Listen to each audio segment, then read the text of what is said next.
రేవంత్ అనేవాడు కాంగ్రెస్ను మఠాలు చేస్తున్నాడు. మొన్న డైరెక్ట్గా 2వ తారీఖు నాడు దిగ్విజయ్ సింగ్ ప్రోగ్రాం రైతే రాజు ప్రోగ్రాంలో దసబల్లాలో రఘువీరారెడ్డి గారు, మాజీ మంత్రి కొనతాల గారు, చిన్నారెడ్డి మాజీ మంత్రి, రోహిన్ రెడ్డి ఖైరతాబాద్ ఆయన సహచరుడు, నేను చెప్పిన ఎల్లగలుపుతున్నాడు పార్టీని. ఆయన వ్యక్తిగత అభిప్రాయాలను ఒక ప్రాంతీయ పార్టీలకే నడుపుతున్నాడు. ఇది 135 సంవత్సరాల నుంచి కాంగ్రెస్ చరిత్ర. అయ్యా తెలంగాణ భాషలో చెప్పాలంటే షార్ట్లో తౌడు పోసి కొట్టాలు పెడుతున్నాడు. ఇవాళ ఆమెను బ్లాక్ చేయాలనుకుంటున్నాడు. ఆమె ఖచ్చితంగా తెలంగాణ ప్రాంతం నుంచి పోటీ చేయడానికి సిద్ధంగా ఉంది.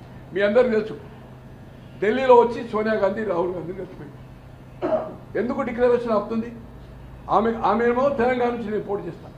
రేవంత్ రెడ్డి గారు ఆఫ్ ద రికార్డ్ ఏం లేదు, రికార్డ్ అని తెలంగాణ ప్రాంతంలో పోటీ చేయడానికి వీళ్ళు పార్టీకి నష్టం జరుగుతుంది. 2018లో జరిగింది తెలుగుదేశం. అయ్యా 2014లో శ్రీనివాసరెడ్డి ఏ పార్టీ నుంచి గెలిచిండే? వైఎస్ఆర్పీ కదా. వైఎస్ఆర్పీ స్టాండ్ అయిందయ్యా, సమైక్యంగా కదా, 3 ఎమ్మెల్యేలు గెలిచింది కదా. ఆయన ఎట్లా తీసుకున్నావా? డబ్బుల కలెక్షన్.